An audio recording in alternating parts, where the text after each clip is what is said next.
오늘 시간에는 양털 시험이라는 제목으로 하나님의 말씀 증거하도록 하겠습니다. 제가 사진 한 장을 보여드릴게요.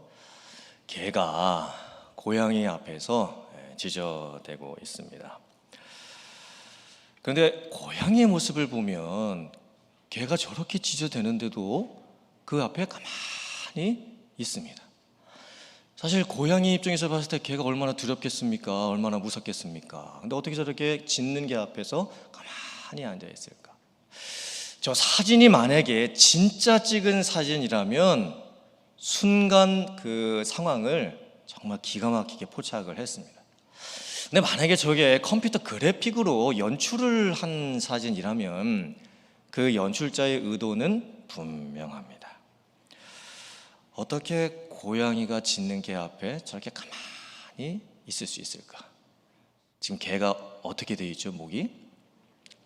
개 줄에 묶여 있습니다.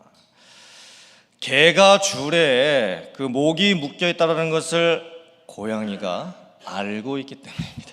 그래서 짖는 개 앞에서도 두려움이 없이 저렇게 가만히 있을 수 있는 거예요.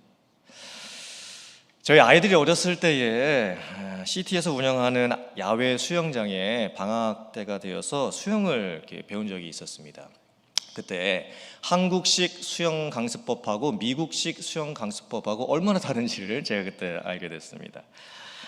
한 3살, 4살, 한 5살 정도 되는 아이들이 그 다이빙 전부대에서 뛰어내리게 시킵니다.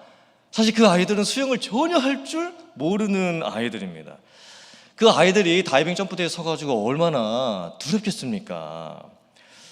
이제 줄을 서가지고 한 명씩 이제 떨어지는데 한 아이가 다이빙 점프대 끝에 서가지고 무서워가지고 도무지 떨어지를 못합니다. 그때 어떻게 하냐면 엄마가 옆에서 박수를 막 쳐줍니다. 그리고 수영 강사 선생님이 그 물 밑에서 You can do it 하면서 막 또 박수를 쳐줍니다. 주변에 있었던 모든 엄마들이 다 박수를 막 쳐줍니다. 그때 그 아이가 두려움을 극복하고 뛰어내립니다. 그리고 더 재밌는 모습이 하나 있었는데 한 아이가 박수를 그렇게 쳐주는데도 뛰어내리지를 못합니다. 그리고 뒤로 다시 돌아갈 수도 없습니다. 그때 어떤 일이 일어났냐면 한 아이가 뒤에서 기다리고 있던 아이가 그 점프대를 이렇게 걸어오더니 그 아이를 밀어버렸습니다. 그리고 그 아이를 떨어뜨리고 자기도 용감하게 떨어졌습니다. 제가 그것을 보면서 야, 참 어떻게 아이들마다 저렇게 성격이 다를 수 있을까? 참 얼마나 웃었는지 모릅니다. 한국식 수영 강습법은 아주 체계적으로 가르칩니다. 몸 동작 하나하나 정확하게 가르치고 그리고 물을 조심하게 해서 대할 수 있게 가르칩니다. 근데 미국식은 다르더라고요. 일단 빠뜨립니다. 뭐 수영할 줄 몰라도 그냥 수영 강사 선생님도 일단 물에 막 던져버립니다. 일부러 물을 먹게 하는 거예요. 그럼으로써 물에 대한 두려움을 극복하게 해주고 있습니다. 두려움이라고 하는 것은 피할 수 있는 게 아닙니다. 언젠가는 두려움 앞에 마주설 수 있어야 됩니다. 그런데 두려움을 마주한다는 것이 생각보다 쉽지가 않습니다. 두려움을 극복한다는 것도 쉽지가 않습니다. 우리들의 인생에는 내 능력을 벗어나는 일들이 참 많이 생깁니다. 내가 이것을 할 수 있을까? 이렇게 생각되는 일들이 너무나 많이 생깁니다. 기도를 해봐도 하나님이 정말 도와주실까? 정말 내가 기도한다고 해서 이 일이 정말 해결될 수 있을까? 라고 생각되는 일들이 너무 많이 생기게 됩니다. 오늘 말씀을 보면 기드온이 양털을 가지고 하나님을 시험하게까지 되는 그런 상황이 벌어집니다. 도대체 기드온에게 무슨 사건이 일어났을까요? 또 오늘 이 말씀을 통해서 하나님께서는 저와 여러분들에게 어떤 말씀의 은혜를 주시기를 원할까요? 함께 말씀을 살펴보기 원합니다. 첫 번째, 내 삶에 묵은 과거의 것들을 깨트려야 신앙의 개혁이 시작이 됩니다. 하나님께서 기드온을 사용하시는 모습을 보면 참 이해되지 않는 부분이 많습니다. 기드온 스타일하고 전혀 맞지 않는 방법으로 하나님께서 기드온을 사용을 해 가십니다. 기드온은 포도주 틀에 숨어가지고 밀을 타작을 하는 소심한 사람이었습니다.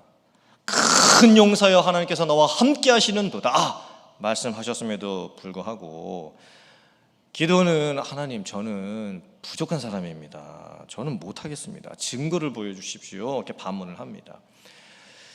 기도는 자기 스스로를 못난 것 같다고 하는데 하나님께서는 너는 강한 사람이다. 내가 너를 보낸 것이 아니냐 이렇게 말씀을 하십니다. 그리고 하나님께서 기도원을 부르신 그날 밤에 하나님께서 사명을 허락하십니다. 그날 밤부터 하나님께서 사명을 주십니다. 기도는 천천히 스타일입니다. 너무 신중한 스타일입니다. 그런데 하나님께서 기도원을 빨리 몰아치십니다. 기도원이 쉴 틈을 주시지를 않습니다. 기도원의 성품, 기도원의 은사, 기도원의 스타일하고 전혀 맞지 않게끔 하나님이 기도원을 지금 움직여가고 계시는 거예요. 여러분들도 그런 적이 있으시죠? 사람마다 스타일이 다 다르고 일을 하는 방식도 다 다르고 은사도 다 다르고 장점도 다르고 약점도 다 달라요. 근데 하나님께서 어떨 때는 내 스타일하고 정반대로 나를 움직이실 때가 있습니다. 그리고 내 스타일하고 잘 안 맞는 사람들하고 붙여 놓으실 때가 있습니다. 하나님께서 나에게 어떤 일을 좀 맡겨주시려면 내 스타일에 맞게끔 좀 일을 맡겨주시면 좋겠는데, 그리고 나하고 눈빛만 봐도 서로 타닥하게 맞을 만한 사람하고 손발이 맞는 사람하고 일을 같이 할 수 있게 해주시면 좋겠는데 하나님께서 반대의 방법을 사용하실 때가 종종 있습니다. 지금 기도원이 그런 상황입니다. 하나님께서 갑자기 기도원에게 나타나셔가지고 사사가 되어야 된다고 하십니다. 그날 밤에 무엇을 또 하라고 말씀을 하십니다. 기도원의 지금 입장에서는 지금 상황이 많이 두렵고 이게 힘들고 내가 나서서 지금 해야 되는 상황인가? 내 방식은 지금 이런 방식이 아닌데 내가 정말 이렇게 할 수 있을까? 기도는 지금 상당히 혼란스럽습니다.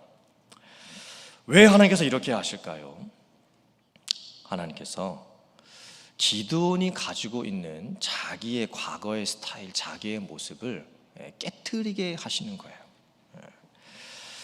그리고 기도원으로 하여금 하나님을 경험하게 지금 하려고 하시는 겁니다. 나와 전혀 안 맞는 방식으로 이끌어 가시는 하나님께 끝까지 순종할 수 있겠느냐? 지금 하나님께서 지금 기도원에 그거를 보려고 하시는 거예요. 하나님께서 그날 밤에 기도원에게 이렇게 명령을 내리십니다. 네 아버지 집과 네 아버지 가문에 속해 있는 바알의 제단을 다 허물어버리고 그 옆에 있는 아세라 목상도 다 찍어버리고 하나님께 드릴 번제단을 쌓고 그 찍어버린 아세라 목상을 다 태워서 하나님께 예배를 드려라. 너희 아버지의 집에 속해 있었던 7년 된 수소를 잡아가지고 하나님께 번제 예배를 드려라. 이것은 기도원이 쉽게 할 수 있는 일이 아닙니다. 사사시대에는 우상숭배가 극심했습니다. 심지어 지금 기드온의 아버지마저 우상을 섬기고 있습니다. 기드온의 아버지의 집에 속한 모든 가문이 우상을 섬기고 있습니다. 모두가 조직적으로 함께 우상숭배를 하고 있습니다. 우상숭배가 지금 거대한 문화처럼 자리를 잡고 있는 상황입니다. 한두 사람만 개인적으로 우상을 섬기는 게 아닙니다. 집안, 가문, 혈통, 족속 모두가 다 함께 조직적으로 우상을 섬기고 있습니다. 근데 그런 상황 가운데에 아버지 가문에 속해 있는 바알과 아세라 그 목상을 찍어내 버려라. 그리고 그 찍어버린 그 아세라 목상을 가지고 하나님께 번제 예배를 드려라. 이건 상당히 어려운 일입니다. 개인적으로는 아버지를 배신해야 됩니다. 가문의 명예를 더럽혔다는 이유로 가문에서 쫓겨날 수도 있습니다. 또 더욱이 바알과 아세라 그 신상을 찍어버렸다는 것은 종교 재판을 받고 죽임을 당할 수도 있는 그런 일이었습니다. 기드온이 얼마나 두려웠을까요? 기드온이 이 상황을 어떻게 극복을 할까요? 사사기 6장 27절 말씀 같이 봉독해 봅니다. 시작. 이에 기드온이 종 10사람을 데리고 여호와께서 그에게 말씀하신 대로 행하되 그의 아버지의 가문과 그 성읍 사람들을 두려워함으로 이 일을 감히 낮에 행하지 못하고 밤에 행하니라. 기도원의 모습을 보면 뭔가 하기는 하는데 항상 2%의 부족함을 가지고 있습니다. 뭔가 하긴 해요. 그런데 뭔가 2%의 부족함을 항상 남겨둡니다. 지금 기도원은 엄청난 두려움을 극복하고 하나님의 말씀하신 대로 순종하고 행합니다. 그런데 아버지의 가문과 성읍 사람들을 두려워해서 그것을 낮에 감히 행하지를 못하고 밤에 행하게 됩니다. 그 다음날 어떻게 됐을까요? 동네에 난리가 났습니다. 사람들이 누가 도대체 이 일을 한 것이냐라고 하면서 범인을 색출하기 시작을 합니다. 결국 기드온이 한 것으로 밝혀집니다. 동네 사람들이 기드온의 아버지를 찾아갑니다. 네 아들이 바알과 아세라 목상을 찍었으니 그는 당연히 죽임을 당해야 할 것이다. 네 아들 내놓아라. 지금 상황이 촌각을 다투는 위험천만한 상황으로 지금 바뀌고 있습니다. 근데 참 놀랍게도 그때 기드온의 아버지가 이렇게 대답을 합니다. 사사기 6장 31절 하반절 말씀 시작. 요아스가, 기드온의 아버지입니다. 요아스가 자기를 둘러선 모든 자에게 이르되 너희가 바알을 위하여 다투느냐? 너희가 바알을 권하겠느냐? 그를 위하여 다투는 자는 아침까지 죽임을 당하리라. 바알이 과연 신일진데 그의 제단을 파괴하였은즉 그가 자신을 위해 다툴 것이니라 하니라. 이 말씀이 무슨 뜻일까요? 바울을 위해서 다툰다라는 것은 바울을 위해서 변호한다라는 뜻입니다. 만약에 진짜 바알이 진짜 신이라면 바알의 제단을 허물어버린 기드온을 바알 스스로가 직접 벌을 할 수 있을 것이다. 바알이 진짜 신인지 아닌지를 두고 봐라. 바알이라고 하는 그 신이 기드온에게 내 아들에게 진짜 벌을 직접 내릴 수 있으면 바알이 진짜 신일 것이고, 바알이 기드온에게 아무것도 할 수가 없다고 한다면 바알은 가짜 신이고, 오히려 내 아들 기드온이 믿는 신이 하나님이 진짜 신이 되게 될 것이다. 기드온의 아버지가 이렇게 얘기를 하니까 동네 사람들이 더 이상 일을 진행을 시키지를 못합니다. 제가 오늘 말씀을 묵상을 해봤습니다. 오늘 말씀은요, 깨트리는 이야기예요. 깨트리는 이야기. 먼저는 하나님께서 기드온 자신을 깨트리십니다. 기드온은 먼저 자기 자신이 깨져야 됐습니다. 하나님이 기드온을 움직여 가실 때 기드온의 스타일과 전혀 반대의 방법으로 움직여 가십니다. 기드온은 자기 방식이 있었습니다. 자기 성품이 있었고 자기 은사가 있었습니다. 그런데 자기 방식, 자기 계획, 이 모든 것들을 다 내려놓게 하시는 거예요. 먼저 깨져야 할 것은 기드온이었습니다. 자기 자신이었습니다. 사실 우리도 마찬가지입니다. 우리가 나도 모르게 가지고 있는 나만의 오래된 묵은 방식들이 있습니다. 너무나 오랫동안 그것을 하고 있었기 때문에 이제는 그것을 뭐 바꿔봐야 되겠다라는 그런 생각도 들지를 않습니다. 그냥 너무 오랫동안 그것을 하고 있는 겁니다. 묵어 있습니다. 그런데 하나님께서 기드온을 먼저 깨십니다. 자기의 방식대로만 계속 움직이고 있었던, 자기의 그 방식대로만 일을 하려고 했었던 그것을 하나님께서 먼저 기드온을 깨트리시는 거예요. 그리고 그 두 번째, 이제는 깨어진 기드온을 통해서 하나님께서 다른 사람들을 깨트려 가기 시작을 하십니다. 당시에 우상 숭배를 하고 있었던 사람들의 모습은 조직적이었습니다. 그리고 가족, 가문, 족속, 혈통 모두가 다 함께 우상을 숭배하고 있었습니다. 그런데 기드온이 나서는 거예요. 그리고 모두가 다 그렇게 똑같이 살고 있는 그 상황에서 나라도 다르게 살아야 되겠다는 그 마음 가지고서 이제는 다른 사람들을 깨트리기 시작합니다. 잘못된 우상의 습관과 문화들을 깨트려 가기 시작을 합니다. 지금 우리들의 모습을 보면 지금 저희들이 코로나를 겪으면서 나도 모르게 지금 안 좋은 쪽으로 습관화되는 것들이 너무나 많이 있는 것 같습니다. 나의 영적 습관, 생활 습관, 음식 습관, 운동 습관 등등 안 좋은 쪽으로 계속 굳어져 가고 있는 나쁜 습관들이 계속 생기고 있습니다. 그것을 깨트릴 수 있어야 됩니다. 그래야만 신앙의 계약이 내 안에서 일어날 수가 있습니다. 한번 살펴보세요. 요즘 내 삶을 봤을 때 내가 깨져야 될 부분은 무엇일까? 하나님이 나를 어떤 것들을 깨트리시기를 원하고 계실까? 그리고 만약에 우리가 진짜 깨트려야 할 것을 깨트리잖아요. 그러면 세상이 우리 때문에 놀라게 됩니다. 제가 여러분께 여쭙고 싶습니다. 요즘 여러분의 삶에 하나님이 참신이냐 아니면 세상이 참신이냐 하는 이 문제 때문에, 이 문제를 통해서 정말 하나님께서 나로 인해서 이 세상을 깨트리게 하시고 나로 인해서 이 세상을 바꿔놓으시려고 하시는 그런 일들을 경험하고 지금 계십니까? 여러분들이 세상을 건드리셔서 성도들 때문에 세상이 놀랄만한 일들이 지금 여러분들 주변에서 일어나고 있으십니까? 세상이 나를 어찌할 쏘냐, 이런 믿음의 배짱으로 지금 살아가고 계시는 모습이 계십니까? 내게 있는 믿음을 통해서 세상을 놀래킬 수 있는 삶, 그런 삶을 여러분들 지금 살고 계십니까? 지금 하나님께서 저희에게 그것을 원하고 계시는 거예요. 먼저 깨져야 될 것은 나입니다. 늘 내 방식대로 하려고 하고 내 고집대로 하려고 하고, 그런데 하나님께서 나를 깨뜨리시길 원하세요. 그리고 깨어진 사람을 통해서 이제 다른 사람을 또한 깨뜨려 가시기를 원하고 계십니다. 나를 통해서 하나님께서 세상을 바꿔가기를 원하고 계시는 거예요.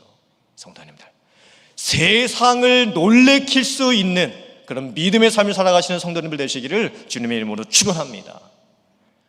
깨지면 바뀌어요. 내가 안 깨지고 다른 사람을 깨트리려고 하면 다 깨집니다. 그런데 내가 먼저 깨지고 변화되고 난 후에 다른 사람들을 깨트리면 그분도 변합니다. 내가 먼저 깨어지고 난 후에 세상을 깨트리면 세상도 변할 수 있습니다. 하나님께서 지금 기도를 그렇게 사용하고 계시는 거예요. 기도와 같은 그런 믿음의 삶을 살아가시는 성도님들 다 되시기를 주님의 이름으로 축원합니다. 두 번째, 내 손이 아닌 하나님의 손이 일하시게 하라. 기드온이 바알과 아세라 그 우상 찍는 사건이 일어나고 나서 바로 또 그때의 일이 생깁니다. 이제는 미디안과 아말렉 족속과 동방 사람들이 다 함께 모여서 연합군을 형성하고 이미 요단강을 건너와서 이스라엘 진영에다가 진을 치고 있습니다. 지금 전쟁이 일어나고 있는 상황입니다. 하나님께서 기드온에게 틈을 안 주십니다. 계속해서 산 넘어 산 문제가 생기게 하십니다. 이번에는 전쟁입니다. 엄청난 대군을 맞이해가지고 전쟁을 치러야 되는 상황입니다. 사사로서, 지도자로서 기드온이 또 얼마나 두려웠겠습니까? 기드온이 이 상황을 또 어떻게 대처를 해나가야 될까요? 여호와의 영이 기드온에게 임합니다. 그리고 기드온이 주변 지파들에게 도움을 요청하기 시작을 합니다. 그래서 주변에 있었던 사람들이 기드온에게 몰려들기 시작을 합니다. 그런데 이제 그 상황에서 기드온이 양털을 가지고 하나님을 시험하는 사건이 벌어지게 됩니다. 기드온이 하나님께 이렇게 기도를 합니다. 하나님, 정말 하나님께서 나를 사용하셔가지고 이 하나님의 백성들을 구원하려고 하시려면, 정말 하나님께서 우리를 구원하시려는 것이 맞으시다면 제가 양털을 하나 이렇게 준비를 해놓을 테니까 밤이 새고 이제 다음 날 새벽이 되었을 때에 양털에만 이슬이 내리고 그 양털 주변에 있는 땅에는 이슬이 안 내리게 해 주시옵소서. 그러면 제가 하나님을 믿겠습니다. 이건 말도 안 되는 테스트를 지금 하나님께 요구를 하고 있는 거예요. 어쩌면 지금 기도는 하나님의 능력을 시험하고 있는 겁니다. 하나님께서 진짜 하나님 되심을 저에게 좀 보여주십시오. 증명해 주십시오. 그러면 제가 믿겠습니다. 이렇게 하나님을 시험을 하고 있는 겁니다. 그런데 하나님께서 놀랍게도 그 요구를 그대로 들어주십니다. 그랬더니 기드온이 다시 또 하나님께 기도합니다. 하나님, 저에게 노하지 마시옵소서. 제가 이번만 하나님께 더 구하리이다. 그러니까 기드온 스스로도 이 요구를 자기가 하나님께 하는 것이 하나님께 얼마나 무례가 되는 것임을 알고 있었습니다. 하나님께 정말 화가 나실 만한 상황이라는 것을 기드온 스스로도 알고 있었습니다. 그럼에도 불구하고 기드온이 두 번째 양털 시험을 구합니다. 이번에는 반대였습니다. 하나님, 이번에는 밤새도록 이 양털에 있는 이슬이 안 내리고 주변에 있는 땅에만 이슬이 내릴 수 있게 해 주시옵소서. 근데 놀랍게도 하나님께서 기드온의 두 번째 요구를 다 들어주십니다. 그리고 그대로 말씀이 이루어지게 해주십니다. 기드온이 양털을 가지고 하나님을 시험하게 되는 그 이유가 뭐였을까요?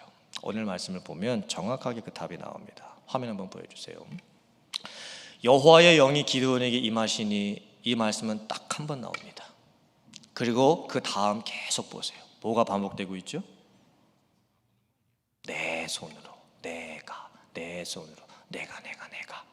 계속해서 반복되는 단어가 뭡니까?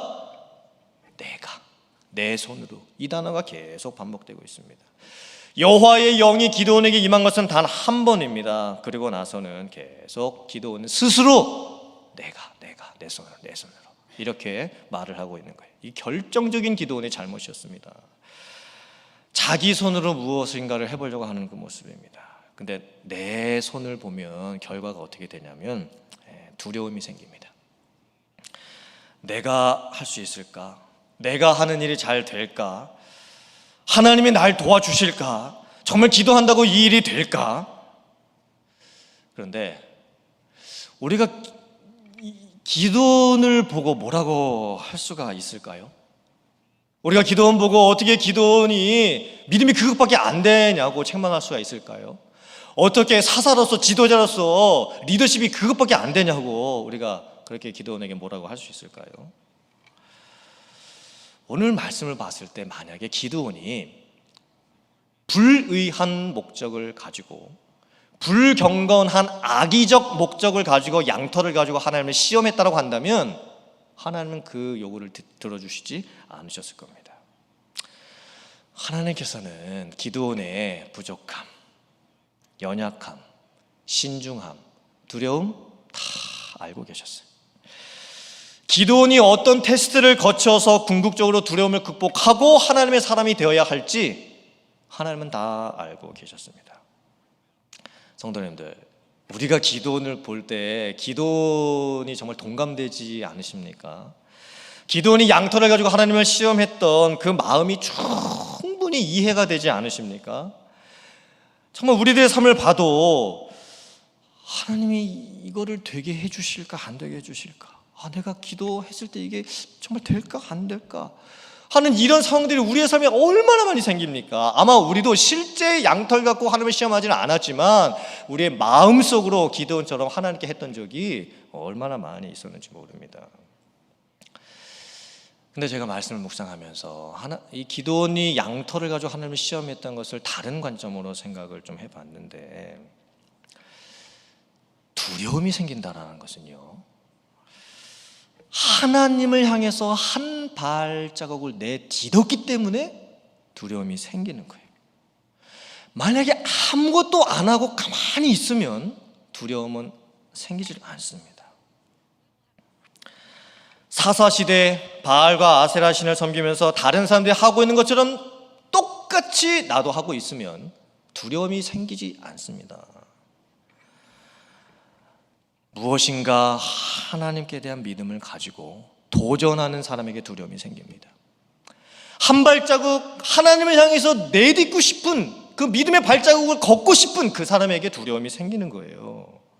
안 될 것 같고 상황은 어렵고 하지만 겨자씨만한 그 작은 믿음을 가지고 그래도 하나님께 나가고 싶은 사람, 그 사람에게 두려움이 생기는 거예요. 하나님을 못 믿어서 두려움이 생기는 게 아니라 내 자신이 못 믿어서 두려움이 생기는 거예요. 그런 두려움은 궁극적으로 봤을 때는요, 하나님 안에서 성장을 이루어가게 해줍니다. 두려움이 없으면 오히려 교만해질 수 있습니다.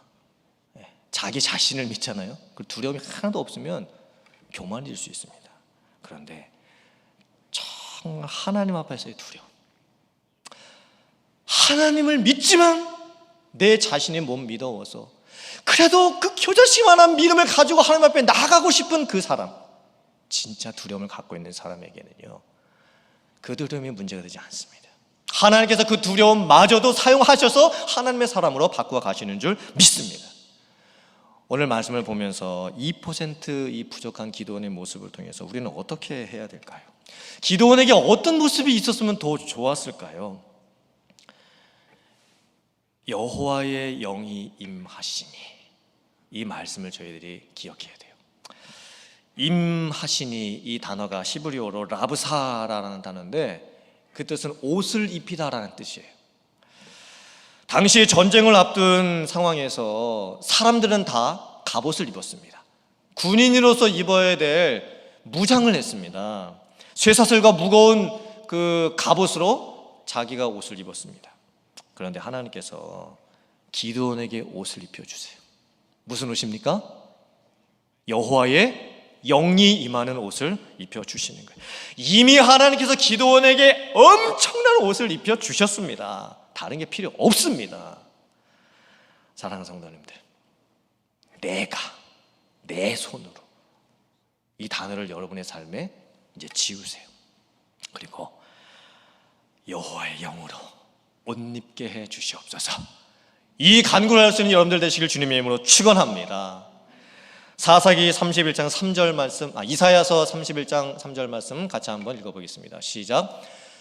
애굽은 사람이요 신이 아니며 그들의 말들은 육체요 영이 아니라 여호와께서 그의 손을 펴시면 돕는 자도 넘어지며 도움을 받는 자도 엎드러져서 다 함께 멸망하리라. 기드온처럼 자꾸 자기 손을 보면 안 돼요. 여러분이 보셔야 될 손은 하나님의 손이죠. 인생 철학, 자기 개발 서적 다 자기가 할 수 있다라고 말합니다. 두려움을 맞서라고 합니다. 말은 좋지요. 그런데 그게 실제로 안 됩니다. 성경은 내가 할 수 없다 말씀합니다. 두려움은 인정해야 없어지는 거예요. 두려움은 맞서는 게 아니에요. 두려움은 인정해야 없어집니다. 그리고 하나님의 손에서 나오는 그 은혜와 능력들이 우리를 변화시켜 가는 줄을 믿습니다. 하나님의 손을 의지하세요. 그리고 그 손을 바라보세요. 그래서 이 양털 시험을 할 정도로 두려움을 가졌던 인생마저도 결국에는 하나님의 사람으로 바꾸어 가시는 그 하나님의 손에 붙들려서 살아가시는 성도님들의 인생이 되실 수 있기를 주님의 이름으로 축원합니다.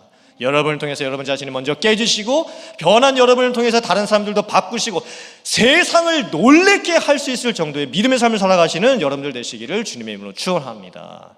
두려워하지 마시고 하나님 앞에 나아가세요. 믿음의 한 걸음을 딛고 하나님께 나아가셔서 정말 기도원과 같이 하나님께 궁극적으로 쓰임받는 그런 삶을 살아가시는 성도님들 다 되시기를 주님의 이름으로 축원합니다.